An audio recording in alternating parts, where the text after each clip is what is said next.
Bonjour et bienvenue, c'est Darius de Dégastronomie, la chaîne de l'astronomie pratique où on parle de la pratique de l'astronomie. La semaine dernière, j'avais sorti un épisode sur la comète Neowise. Et au cours de cette même nuit, qui a servi à faire les acquisitions de l'épisode sur la comète, donc cet épisode-là,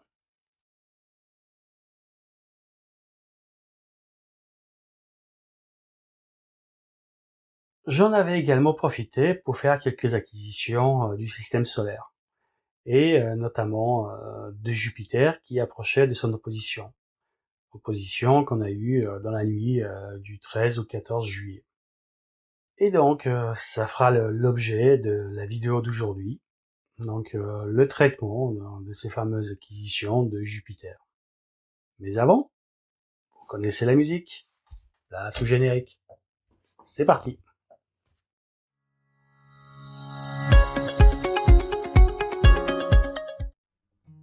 Alors, avant qu'on passe du côté du PC, une petite rectification.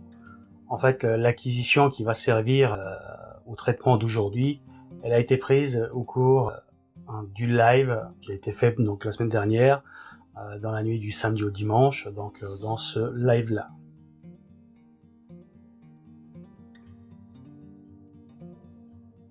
Donc si vous l'avez pas vu, voilà, vous pouvez regarder. Alors bien sûr, les acquisitions au moment du live, là, Jupiter était très basse à l'horizon et du coup, le résultat était pas très bon. Mais par contre, quelques heures avant le live, là, les conditions, Jupiter était beaucoup plus haute dans le ciel et les conditions, elles étaient bien meilleures, du coup, pour l'imager. Et donc, c'est ce fichier-là qu'on va traiter. Bon, donc c'est parti pour le traitement. Alors pour ça, on aura besoin de 3 logiciels. D'abord PIPP pour assembler les différentes vidéos d'acquisition. Je n'en ai pas fait une, mais plusieurs. Ensuite, on va utiliser AutoStacker pour les empiler. Et enfin, Registax pour faire ressortir les détails. Donc c'est parti pour PIPP. Là, je vais sélectionner les différentes images. Alors, je peux les sélectionner voilà, une par une et faire un glisser-déposer. Voilà. Donc, j'aurais pu faire voilà, fichier, ouvrir. Donc là, on a nos images. On va utiliser le Joint Mode. On va assembler ces différentes vidéos. C'est du planétaire. On va passer dans l'onglet Options, Input Options. Là, il n'y a rien de particulier. Voilà, c'est dans le Processing Options où on aura des choses à faire. Donc déjà, je vais comprimer l'histogramme à 75%. On va mettre le point noir, enfin le fond du ciel à 0. Et là, j'enlève l'équilibrage du RGB parce que voilà, l'AutoStacker le fait très bien. Donc on est en mode planète. Et donc là, on voit que la vidéo fait 448 par 448 pixels. Donc du coup, vu qu'on va faire une vidéo à partir des autres vidéos, donc on a beaucoup de noir inutile. Donc on va couper un peu l'image, la relier, ce qu'on appelle le cropping. Donc on va tester la détection de la planète et en sortie, on aura ça. Donc là pour l'instant je vais rien y faire, là non plus. En sortie, donc je vais le mettre au format serre. Et je vais générer un fichier compatible avec mon GPOS, même si on ne va pas l'utiliser cette fois-ci. Et donc, c'est parti pour le traitement des différents fichiers.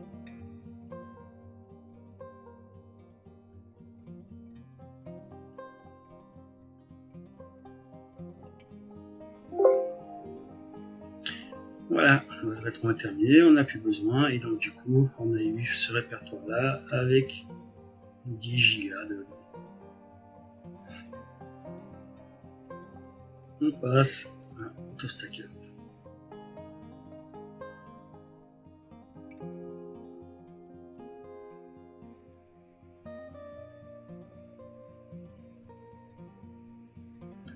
Donc on va ouvrir notre fichier.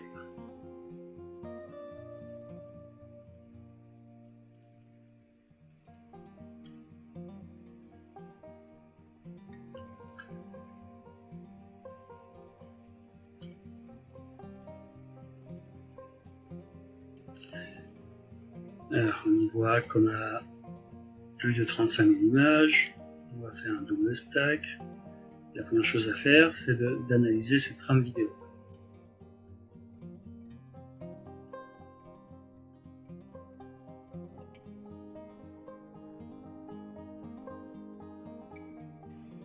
Donc ici, on a la qualité de nos différentes images.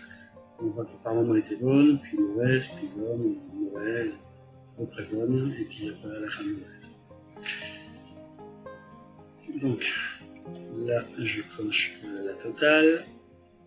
Elle n'est pas très grande, mais suffisante, donc on va la laisser telle qu'elle. On ne va pas faire de grizzle.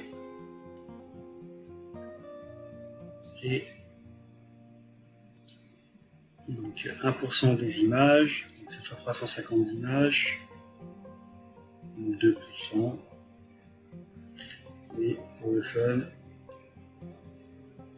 non, je peux mettre n'importe où, hein. On va faire avec 500 images. Grosso modo, on va faire plusieurs traitements avec ces paramètres-là. Donc en prenant 1% des meilleures images, 2% des meilleures images, et en prenant 500 des meilleures images. Et on a fait double stack référence, donc il va faire 2 passes sur ces trucs-là. Évidemment, j'aurais pu mettre le 500 dans cette case-là, ça n'aurait rien changé. Volontairement. Voilà. Je peux aussi faire ça.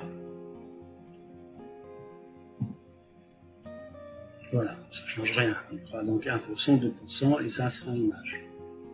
Peu importe où on remplit les cases. Et donc évidemment, si on veut jouer 8 fois, on peut remplir les 8 cases et faire voilà, le traitement 8 fois pour voir ce que ça donne en prenant 1, 2, 3 et 5%. Et en prenant 100, 200, 300, 400 images, par exemple. Donc là, c'en est fini. Ce qui va nous intéresser maintenant, c'est cette fenêtre-là. Donc, voici notre Jupiter. On va juste faire un zoom. Là, on peut regarder les différentes frames. Et donc, on voit que sur la première, on a donc la Jupiter qui ressemble à une belle patate garande. Donc à cause de sa rotation très rapide, elle est aplatie au niveau des pôles. Et comme je n'ai pas utilisé d'ADC, on voit qu'on a le rouge d'un côté, le bleu de l'autre. Les 3 couches RGB ne sont pas alignées. Donc là, le résultat ne sera pas optimal, mais on arrivera quand même à faire quelque chose. Donc la seule chose que je vais régler ici, c'est voilà, prendre des petits carrés assez petit et donc proche du bord et avec différentes échelles.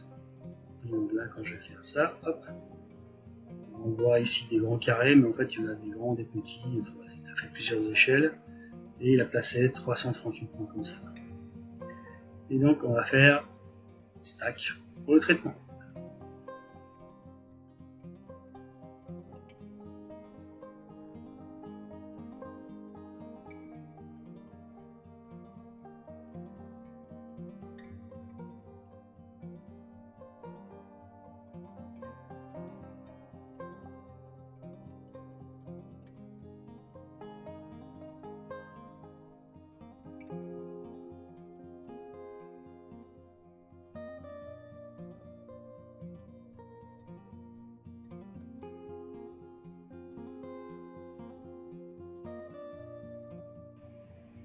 Voilà, donc il a fini.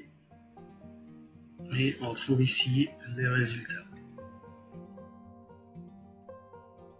Donc nos 500 fois, on les retrouve ici. Donc voici l'image de base.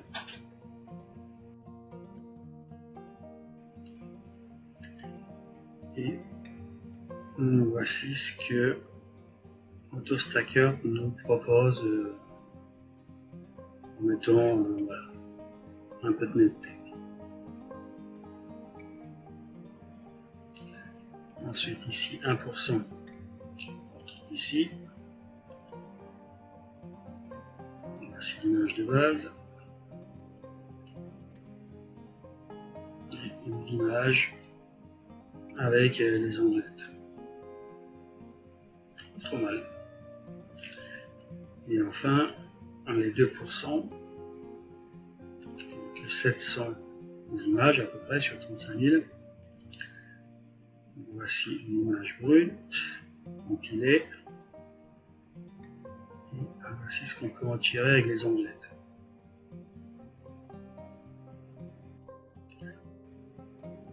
Et donc on va essayer de faire un peu mieux que ça. Pour ça,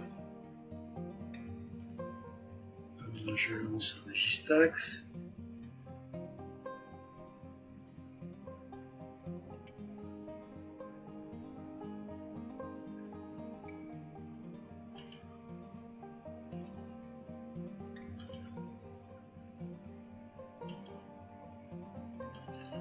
Et je vais partir de cette image-là, qui me semble, voilà, en termes de potentiel, être la meilleure.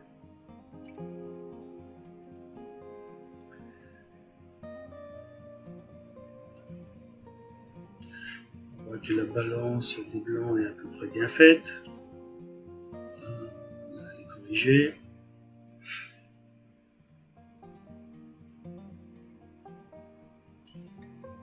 On va la zoomer pour voir ce qui va se passer. Et donc, avec délicatesse, on va bouger les différents curseurs pour essayer de faire sortir des détails de cette image-là. Donc, c'est important de le faire avec délicatesse. Voilà, comme ça, hop, hop, hop.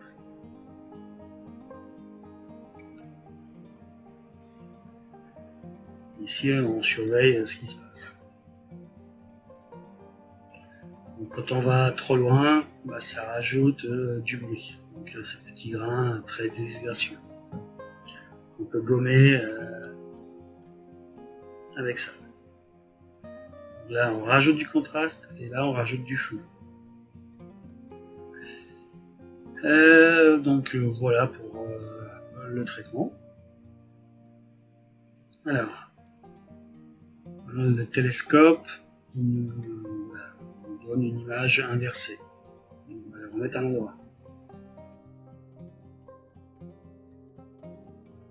Voilà.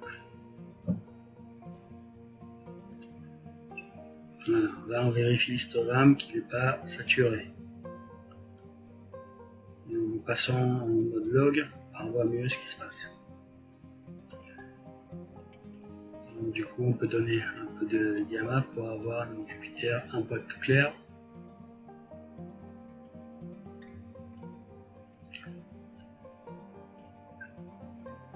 On peut aussi jouer avec le contraste.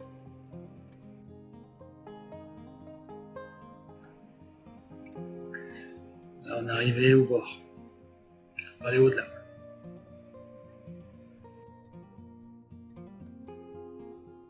Bon, voilà notre Jupiter traité. Ça n'a pas été long. Il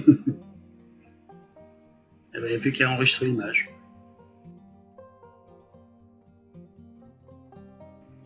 Et je le fais toujours dans les deux formats, TIFF et JPEG. Voilà les différentes images. Donc voilà notre Jupiter.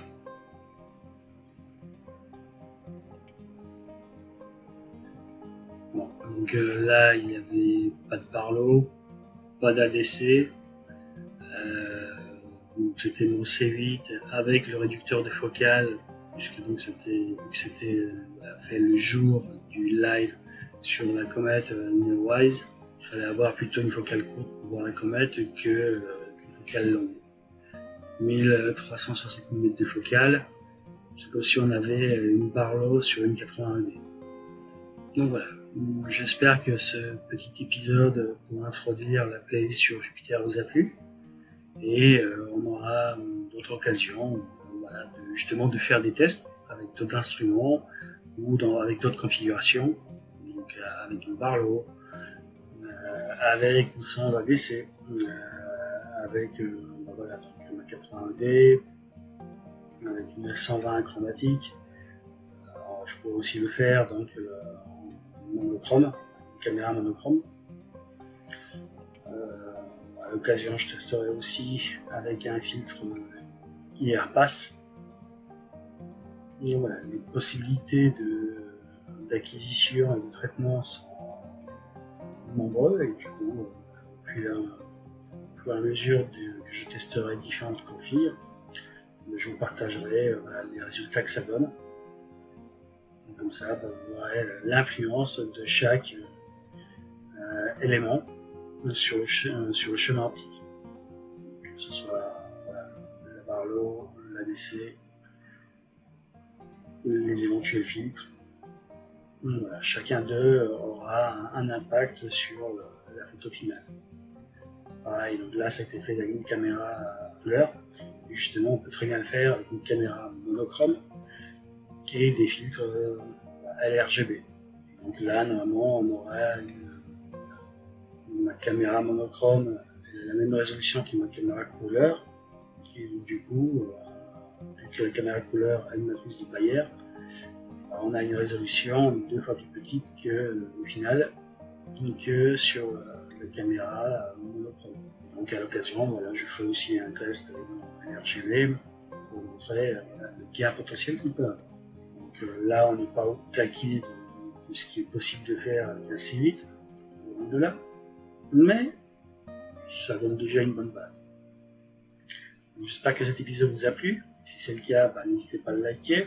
Mettez-moi un petit commentaire pour dire voilà, comment vous faites votre traitement astrophoto avec AutoStacker de Registax ou avec d'autres outils si vous connaissez d'autres. Et bien sûr, pour ceux qui ne sont pas abonnés, n'hésitez pas à le faire. C'est le meilleur moyen de soutenir cette chaîne et d'avoir plus de contenu. Donc sur ce, je vous dis à bientôt.